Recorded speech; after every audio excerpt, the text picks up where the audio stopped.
बरदरानी मिल्लत इस्लामी अस्सलामु अलैकुम व रहमतुल्लाहि व बरकातुहू। अल्हम्दुलिल्लाह अल्हम्दुलिल्लाहिल हन्नानिल मन्नान अल्लज़ी खलक़ल इंसान व अल्लमहुल बयान वस्सलातु वस्सलामु अला रसूलिही सय्यिदिल इंसी वल जान व अला आलिही व अस्हाबिही ज़विल खैरि वल इहसान अम्मा बअद फ़अऊज़ु बिल्लाहि मिनश शैतानिर रजीम बिस्मिल्लाहिर रहमानिर रहीम वला तुफ़सिदू फ़िल अर्ज़ि बअद इस्लाहिहा सदक़ल्लाहु मौलानल अज़ीम। बारगाह रिसालत मुआब सल्लल्लाहु अलैहि वसल्लम में दुरूद पाक का हदिया पेश करें। अल्लाहुम्मा सल्लि अला सय्यिदिना मुहम्मदिन मअदनिल जूदि वल करम व आलिहि व अस्हाबिहिल किराम व इब्निहिल करीम व बारिक व सल्लिम सलातन दाइमतन सरमदन अबदा। अल्लाह अज़्ज़ा व जल कुरान पाक में फरमाता है, ज़मीन की इस्लाह किए जाने के बाद इसमें फसाद मत मचाओ। फसाद क्या है? इंसानों का जीना तंग कर देना, किसी भी एतबार से हो, हत्ता के रास्ते में कचरा डालना ये भी एक फसाद है। लोगों के चलने फिरने के लिए तकलीफ दे चीज कोई रख देना ये भी फसाद है जमीन पर। और अल्लाह तबारक व तआला इसको सख्ती के साथ मना फरमाता है कि जमीन में फसाद मचाने वाले अल्लाह को पसंद नहीं है। मुझे यहां बात यह अर्ज करनी है कि इस्लाम वो अजीम दीन है जो दुनिया से फितने और फसाद को खत्म करने के लिए आया। किसी की बालादस्ती, किसी की जबरदस्ती इस दीन पाक में नहीं है।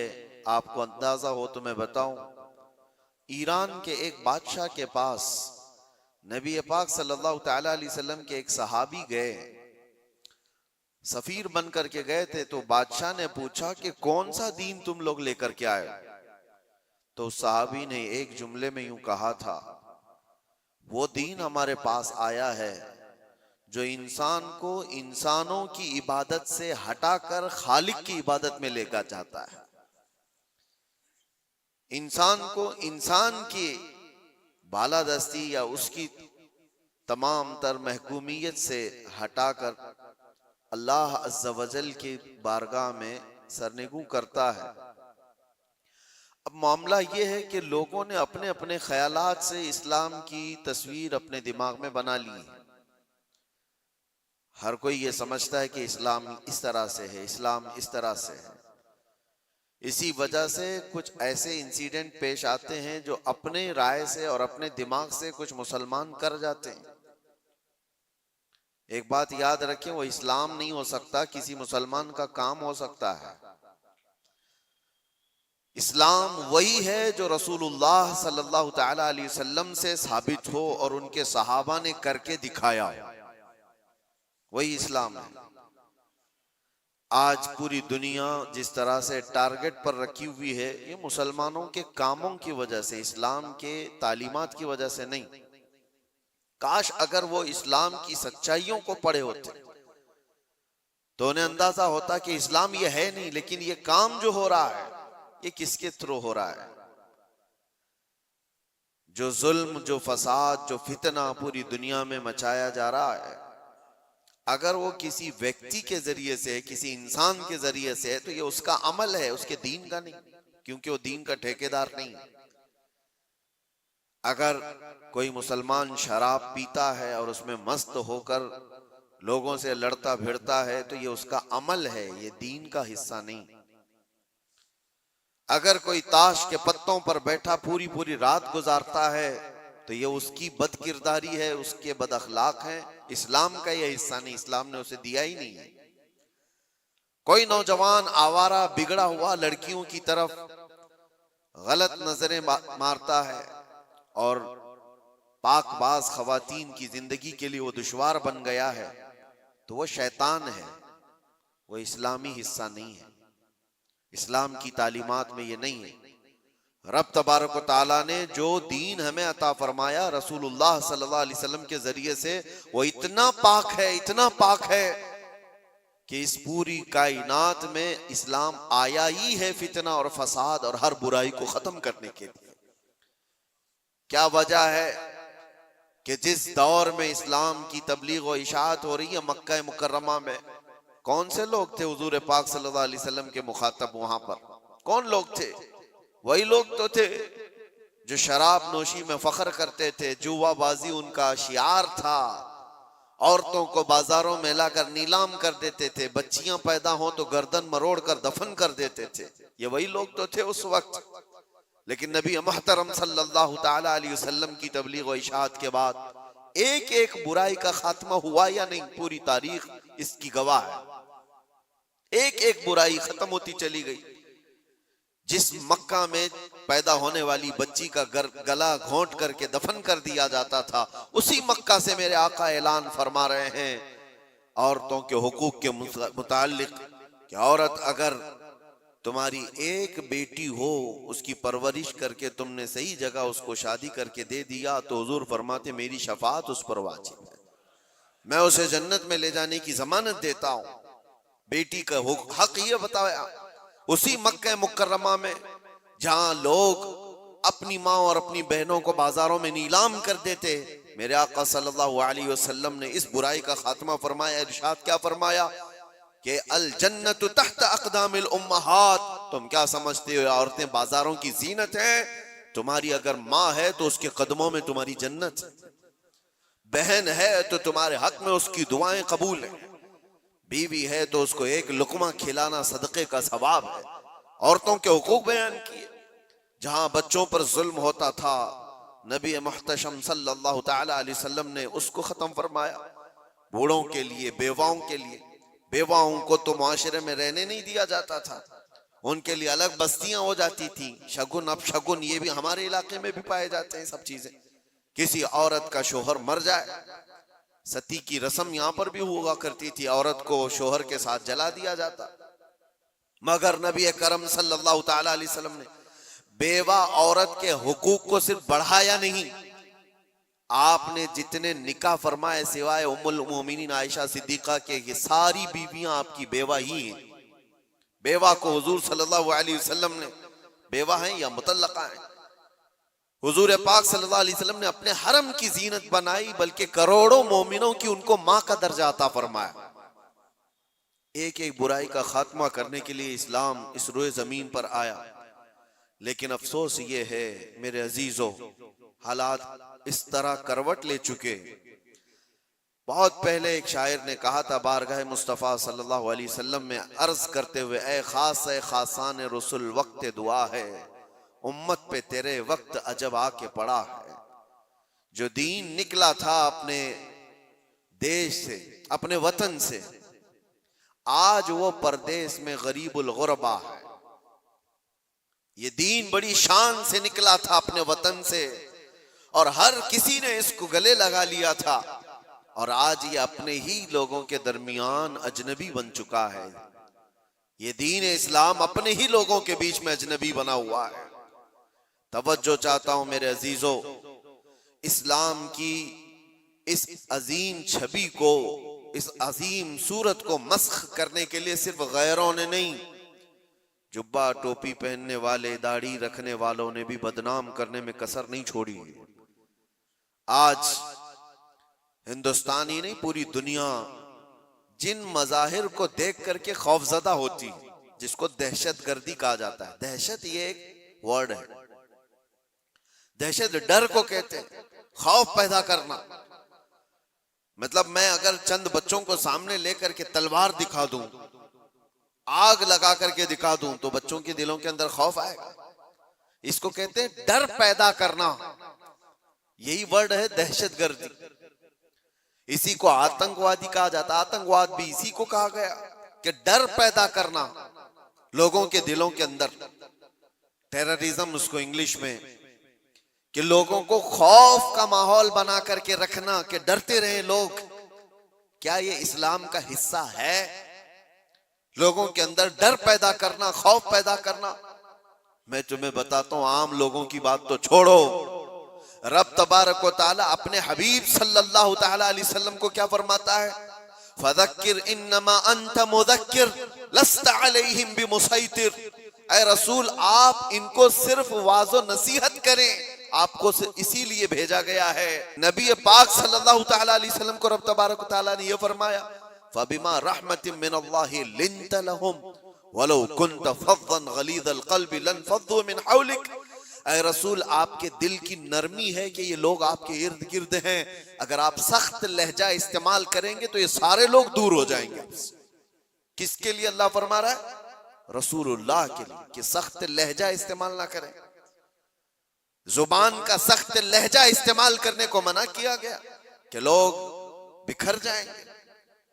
यहां पर जो दहशतगर्दी का लफ्ज इस्तेमाल है, पूरी दुनिया की डिक्शनरी में नया आया हुआ, और लोगों ने तो अब इस्लामोफोबिया नाम से एक नया वर्ड इजाद किया। इस्लामोफोबिया क्या है? इस्लाम के नाम से लोगों में हैबत तारी करना, दहशत तारी करना, डर तारी करना। अगर ये चंद जमातें मिलकर करती हैं बनाम मुसलमान, चाहे वो पाकिस्तान की रहने वाली हो, अफगानिस्तान की हो, सीरिया की हो, इराक की हो, कहीं की भी हो, लेकिन वो इस्लाम की ठेकेदार नहीं हो सकती, वो इस्लाम की जिम्मेदार नहीं है। उन्होंने अपने दिमागों से इस्लाम की सूरत बनाई होगी, डर पैदा करके। नबी पाक सल्लल्लाहु तआला अलैहि वसल्लम ने कभी तो तबलीग नहीं फरमाई। आओ आपको मैं बताऊं, एक जंग से वापसी के दौरान सहाबा भी सब थके हुए थे, एक जगह हुजूर भी आराम करने के लिए लेट गए, सहाबा भी लेट गए, सबकी आंखें लग गई हैं थकान की वजह से। और हुजूर पाक सल्लल्लाहु तआला अलैहि वसल्लम अपनी तलवार एक दरख्त के पास लटकाए हुए उस दरख्त के नीचे आराम फरमा रहे हैं। अचानक एक दुश्मन जमात का शख्स आया जो मुसलमान भी नहीं थे। वो आते ही देखा हुजूर पाक सल्लल्लाहु अलैहि वसल्लम को और देखा कि सब सोए हुए हैं, सीधे गया और हुजूर की तलवार ले ली, तलवार पकड़ ली, हुजूर की आंखें खुली। आपने देखा कि ये तलवार सोते हुए खड़ा है और वो शख्स क्या कह रहा है? मैं यमनउका मिन्नी, ऐ मोहम्मद बता मुझसे तुझे कौन बचाएगा। वो तलवार खींचे हुए हुजूर पाक सल्लल्लाहु अलैहि वसल्लम को सोने के वक्त में आकर के इस तरह से वो पूछ रहा है। हुजूर बेदार होकर के जब देखते हैं ये पूछ रहा है, आज मुझे तुझसे कौन बचा, मुझसे तुमको कौन बचाएगा? हुजूर ने सिर्फ एक लफ्ज कहा, अल्लाह, मुझे मेरा रब बचाएगा, अल्लाह बचाएगा। वो सामने वाले के जिस्म के अंदर पता नहीं कपकपी तारी हुई और अचानक तलवार उसके हाथ से गिर गई, तलवार उसके हाथ से गिर गई और हुजूर पाक सल्लल्लाहु तआला अलैहि वसल्लम ने वो तलवार अपने हाथ में ले ली। सोचो जरा, जो शख्स आपको मारने का पूरा प्लान कर चुका हो, अचानक वो फेल हो गया और आपको बढ़त मिल गई, तो फिर आप क्या करेंगे? आप क्या करेंगे? कोई कसर नहीं छोड़े। नबी पाक सल्लल्लाहु तआला अलैहि वसल्लम के हाथ में तलवार आई, आपने वही जुमला उससे पूछा, मैं यमनउका मिन्नी, बता तुझको कौन मुझसे बचाएगा, कौन बचाएगा? थोड़ी देर पहले यही जुमला तू मुझसे पूछ रहा था, तलवार अब मेरे हाथ में। और सहाबा भी जाग गए थे। वो शख्स सिर्फ इतना कहता है, अंत करीम बिन करीम, तुम शरीफ के बेटे शरीफ हो। बस मैंने इतना ही सुना है। हुजूर पाक सल्लल्लाहु अलैहि वसल्लम ने तलवार नीचे रख ली और कहा, जाओ मैंने तुम्हें आजाद किया और माफ कर दिया। सख्ती के साथ जो तलवार उठाया है, दुनिया का तो दस्तूर है, लड़ाई उसके साथ होती है जो आपसे लड़ने आया हो। अपने डिफेंस में आदमी लड़ता है, लेकिन यहां मेरे मुस्तफा सल्लल्लाहु अलैहि वसल्लम ने उसको दरगुजर किया जो आप पर तलवार उठाया हुआ था। चाहते तो डर सुनाते, टुकड़े करके उसकी कौम के पास भेजते और दहशत फैला दी जाती कि डरो कि जो भी इस तरफ आएगा उसकी हालत ये कर दी जाएगी। नागुज़ेर हालात जब पैदा हुए तब जंगें हुई हैं, बहुत ऐसी हालतें आ गई हैं कि जीना तंग कर दिया गया है, तब जंगें हुई हैं। वरना तो इस्लाम का दस्तूर ये है। मेरे आका सल्लल्लाहु अलैहि वसल्लम ने फरमाया, ला ततमन्नौ लिक़ा अदुविकुम, तुम दुश्मन से लड़ने और भिड़ने की तमन्ना भी मत करो। जंग की तमन्ना करना भी जायज नहीं। हुजूर पाक ने फरमाया, हाँ ऐसी सूरत पैदा हो गई तुम्हारे ऊपर, तब वो जंग के नागुज़ेर हालात में कहा गया, लेकिन आज जो हालात पेश आए हैं, आप अंदाजा कर सकते हैं। दहशत का लफ्ज हमारे साथ जो जोड़ा गया है, आतंक का लफ्ज या टेरर का लफ्ज जो जोड़ा गया है, चंद लोगों के अमाल हो सकते हैं, ये इस्लाम का हिस्सा नहीं हो सकता। जिस तरह से अभी हमारे मुल्क में दिल्ली में जो ब्लास्ट हुआ, किन लोगों ने किया? शुरुआती तहकीकात में जो नाम पेश किए जा रहे हैं मुसलमानों के नाम। कौन से मुसलमान हैं ये लोग? क्या चाहते थे और इससे हासिल किसका फायदा हुआ? मुझे कोई भी सेंस रखने वाला मुसलमान हो, कोई भी बताए।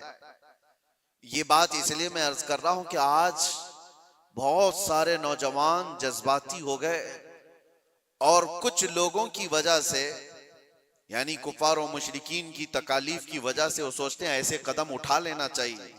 मैं उनसे कहता हूं, एक बात याद रखना, एक्सट्रीमिज्म, शिद्दत पसंदी, दूसरी शिद्दत पसंदी को जन्म देती है। ऐसा नहीं कि तुम तशद्दुद करोगे तो सामने वाला तशद्दुद नहीं करेगा।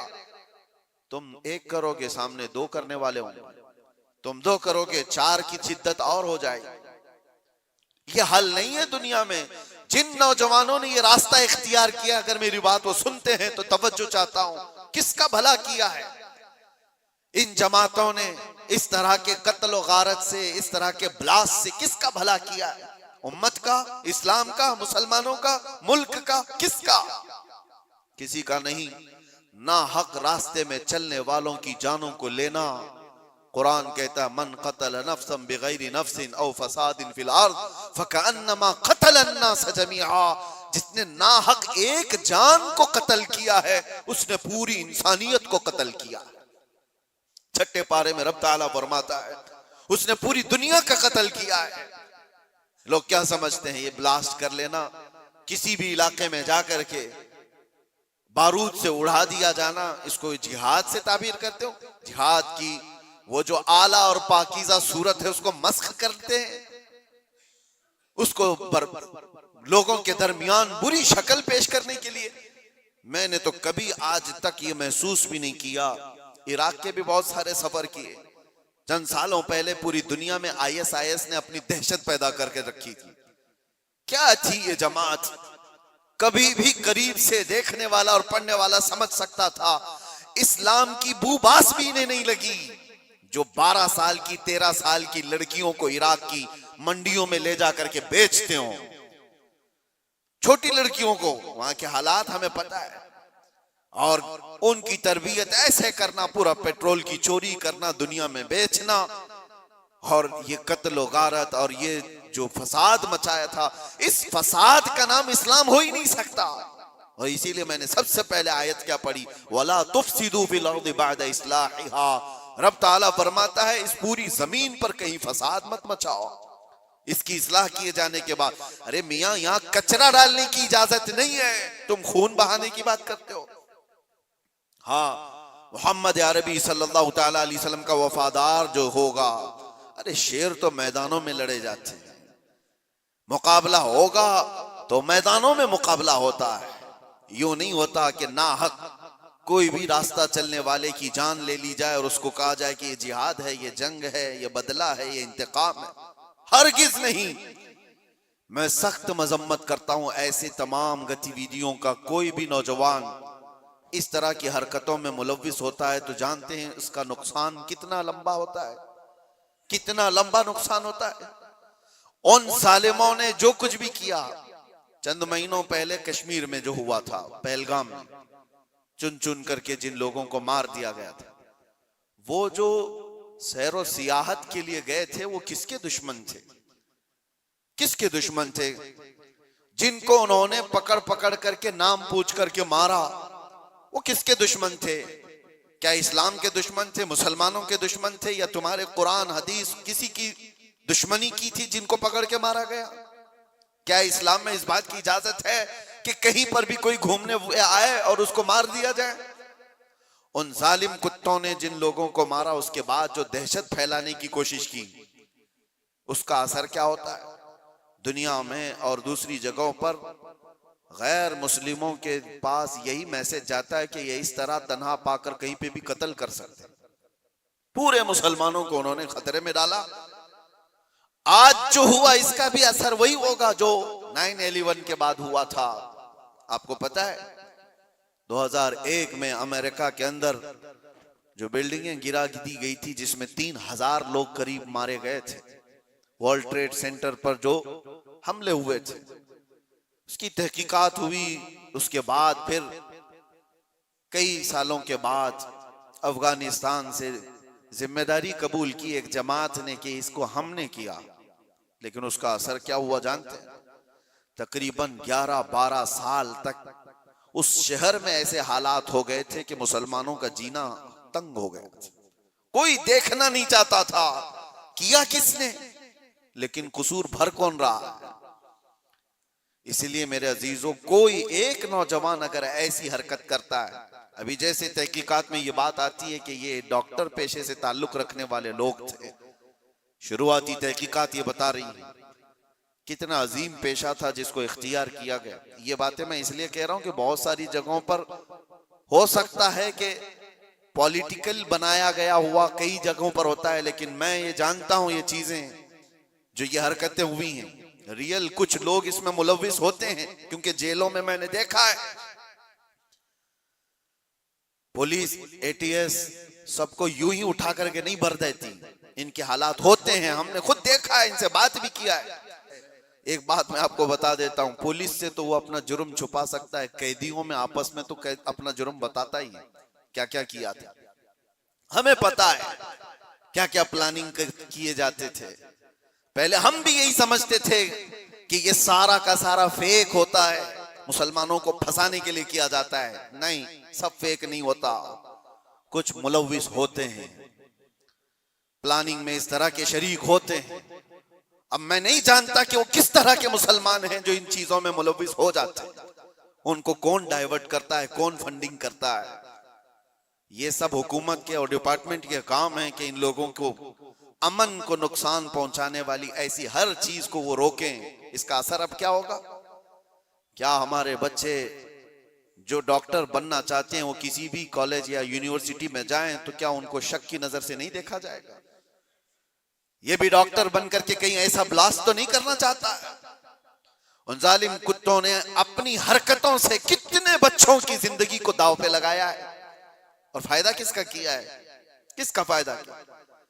मैं महसूस करता हूं मेरे अजीजों, ये अगर इस्लाम का नाम लेकर के या बदला लेने की बात करके इस तरह की हरकत करते हैं तो आपको अंदाजा है कल अगर उस इलाके में मैं होता या आप भी होते तो भी उड़ गए होते ना, मर गए होते हैं।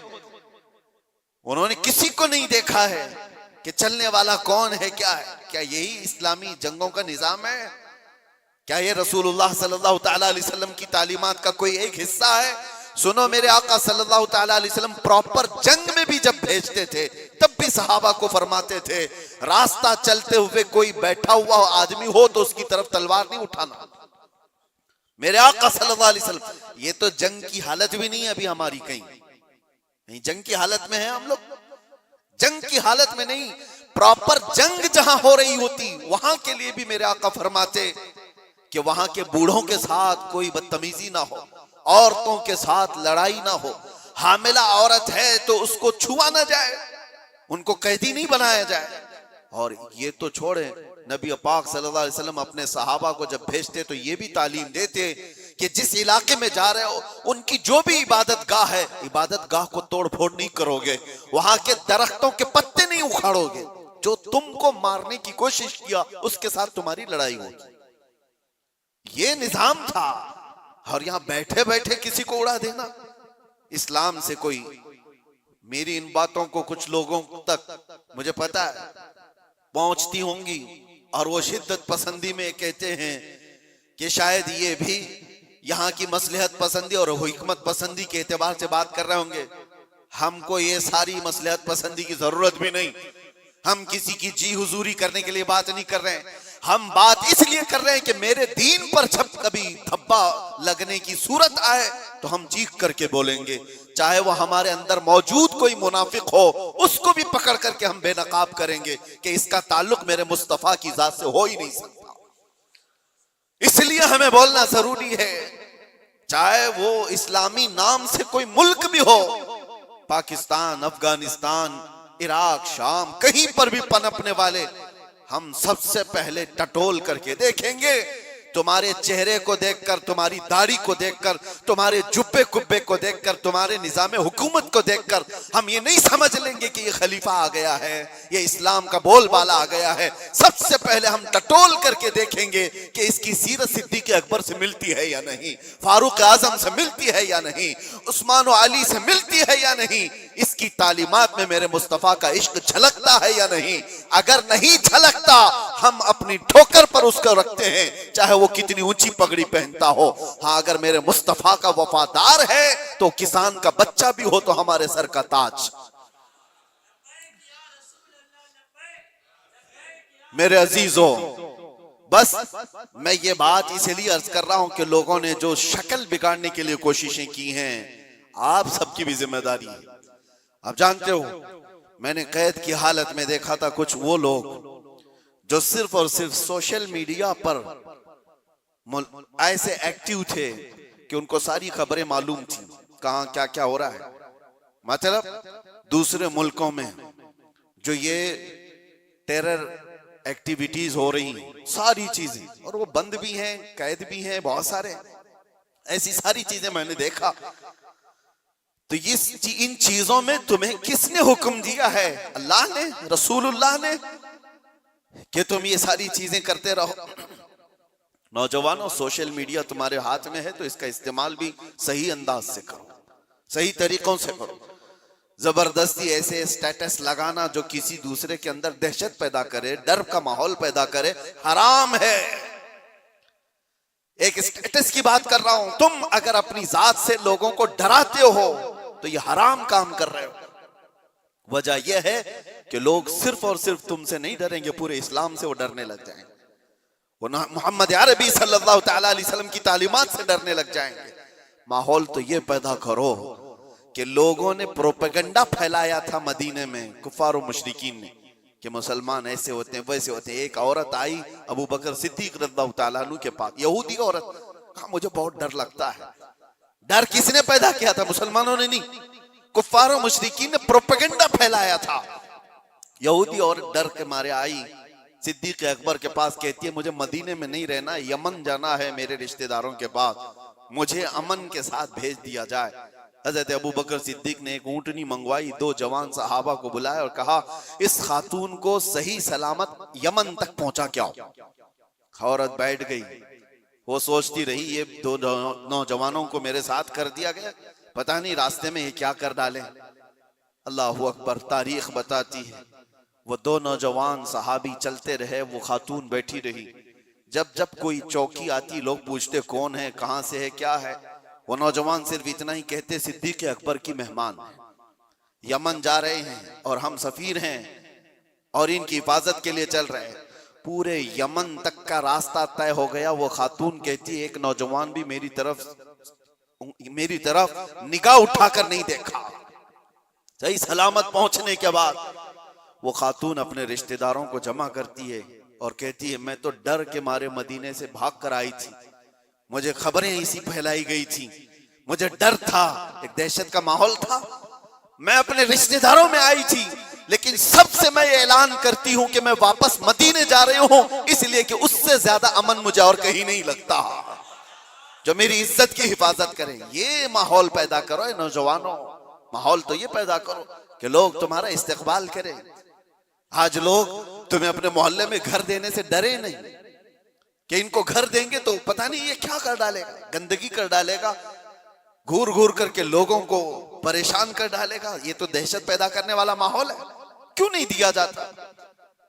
डर का माहौल पैदा करने की बजाय अमन का माहौल ऐसा पैदा करें, मोहब्बत का माहौल ऐसा पैदा करो कि लोग तुम्हारा इस्तकबाल करें। आपको पता है 19 साल के मोहम्मद बिन कासिम को हिंदुस्तान में जब वो पहले कदम रखा था, अपने इलाके के इलाके दिए थे और कहा था ऐ नौजवान तू अपनी हुकूमत चला, हम तेरे पीछे चलने को तैयार हैं। अखलाक देखा था, किरदार देखा था, औरतों की हिफाजत करने वाले जवान को देखा था तो दुनिया कदमों में थी। अखलाक वो पैदा करो, दहशत का माहौल नहीं, डर का माहौल नहीं। मैं सख्त तरीन जुमलों से मजम्मत करता हूं इस तरह के हमलों का।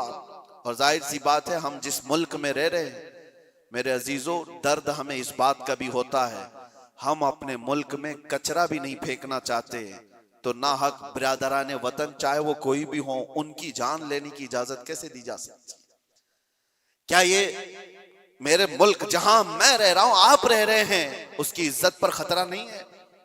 उसकी हिफाजत, उसकी सिक्योरिटी पर खतरा नहीं है?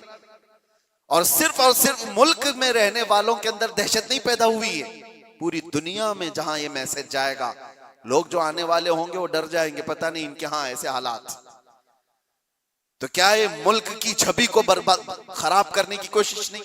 कितनी एक काम से उन जालिमों ने अपने खानदान को जोखिम में डाला, अपने रिश्तेदारों को, अपने वतन को, अपने दीन को, और जहां वो पढ़ते थे वो सब जगह को, सबको खतरे में डाला है और बर्बाद किया है एक अमल ने। इसीलिए कुरान ने क्या कहा, ना हक किसी एक की जान लेने का मतलब है पूरी दुनिया की कत्ल करने के बराबर, और किया उन्होंने इंसानियत के कत्ल के बराबर है। अल्लाह ताला ऐसी गतिविधियों में मुलव्विस रहने वाले मुनाफिकों से हमारी हिफाजत फरमाए। मैं दुआ करता हूं और गुजारिश भी यही करता हूं हर नौजवान को कि इस तरह मैं दरमियानी रास्ता इख्तियार करूं, मुदाहनत भी नहीं कि दीन को छोड़ करके चापलूसी करने के लिए कुछ लोगों की तलवार चाटने के काम किया जाए, उनको राजी करने के काम किया जाए, मैं इस बात का कायल नहीं हूं। लेकिन यह बात भी जरूर कहूंगा कि ऐसे शिद्दत पसंद कोई तहरीक हो, कोई तंजीम हो, कोई ऐसी गतिविधियां हो रही हो, उनसे तुम्हारा कोई ताल्लुक ना रहे, उनके दरमियान। हाँ, आपको अपने नबी पाक की मोहब्बत पर भरोसा है या नहीं? मेरे नबी पाक सल्लल्लाहु अलैहि वसल्लम से जो इश्क है, मुझे कामिल भरोसा है, मैं तन्हा भी मैदान में रहूंगा, मेरे नबी की मदद आएगी, रब तबारक तआला की मदद होगी। जब हमें ये यकीन है अल्लाह हमारे साथ है, रसूलुल्लाह की मोहब्बत हमारे साथ है, हमारा चलना फिरना ही रास्ते में काफी हो जाया करता है। इसीलिए मेरे अजीजों, मोहब्बत रसूल पर भरोसा रखो, अल्लाह की जात पर यकीन रखो, हालात यूं ही अच्छे हो जाएंगे। अल्लाह करीम हम सबको इस मुल्क के अमन व अमान अता फरमाए, और बरकतों वाला और खुशहाली वाला, अमन व अमान वाला मुल्क हमें अता फरमाए। जालिमों के जुल्म से और नजर बद से अल्लाह ताला हम सब की हिफाजत फरमाए, और मोमिनीन के दरमियान, हमारी जमात के दरमियान जो छुपे हुए गद्दार मुनाफिकीन हैं, अल्लाह तबारक व तआला उनको बेनकाब फरमाए और उनको कैफर किरदार तक पहुंचाए। व आखिरु दावाना अनिल हम्दुलिल्लाहि रब्बिल आलमीन। अस्सलामु अलैकुम।